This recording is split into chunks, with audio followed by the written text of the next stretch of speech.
A prince, locked inside a tower, alive when the door closed, and never seen again. No trial, no announcement, no grave marker with his name. Just silence, and the question that has haunted historians for centuries. What really happened inside that tower? The year is 1483. England, a kingdom drenched in political blood.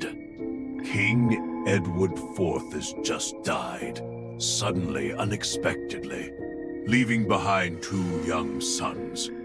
The eldest, 12-year-old Edward V, next in line for the throne. The younger, 10-year-old Richard, Duke of York. Two boys, royal blood, innocent faces, and powerful men who wanted them gone. Their uncle, Richard of Gloucester, steps forward. He calls himself their protector. Protector. Remember that word. Within weeks, both boys are escorted under armed guard to the Tower of London, officially for their safety, for their protection before the coronation. But the coronation never comes, and the boys are never seen in public again. At first, guards reported seeing the boys playing in the Tower Gardens. Then, less frequently. Then, not at all. Servants whispered that the windows were dark for nights at a time, that food was brought in, but no one was sure it was eaten. That strange sounds echoed from the upper chamber.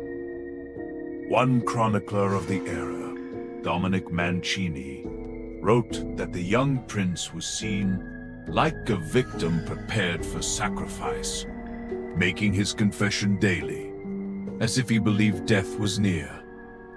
A 12-year-old boy, confessing daily. But here's where it gets even darker.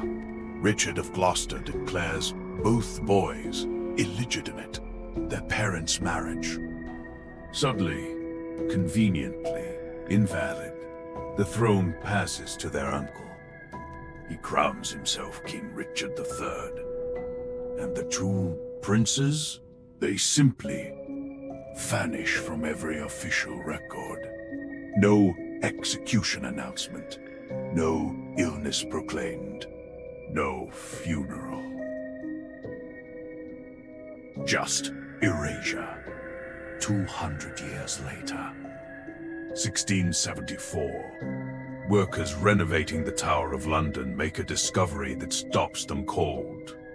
Buried beneath a staircase, 10 feet underground, two small skeletons, intertwined, as if holding each other, the bones of two children. King Charles II, believing these to be the lost princes, orders them placed in Westminster Abbey, in an urn, with an inscription that reads, in translations, "Here lie the remains of Edward V and Richard, Duke of York." But the bones were never conclusively identified. No DNA test, no definitive proof, whispered just two small skeletons, and centuries of questions. So what actually happened to the princes in the tower? Historians have never agreed, but the theories, they are deeply disturbing. Theory 1, Richard III ordered their murder. A political necessity.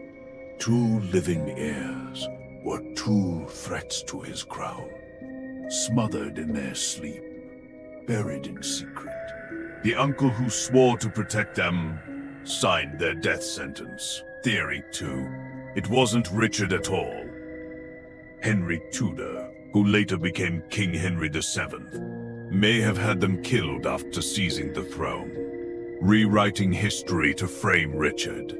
A cover-up so perfect it fooled the world for 500 years.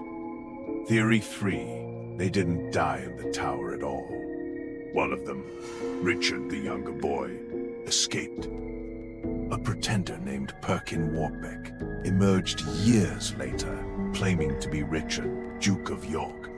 He knew details only the real prince could know.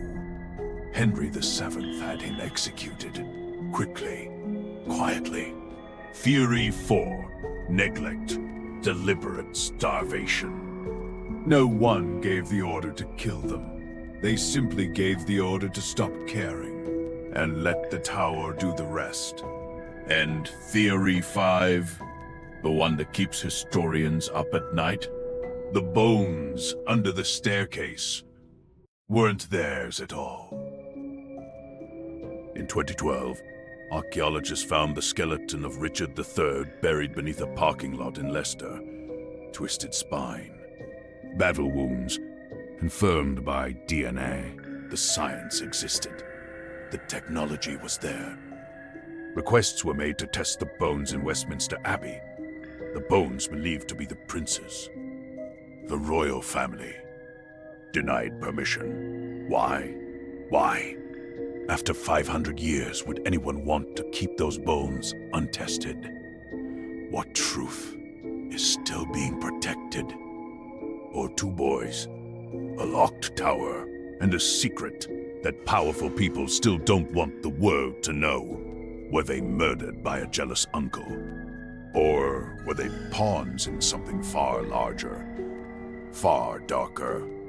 Drop your theory in the comments, because after 5 centuries, someone should finally speak for them. If you're curious about the royal mysteries history tried to bury, there's a lot more waiting for you here. Hit that subscribe button and join the channel so you never miss the next story.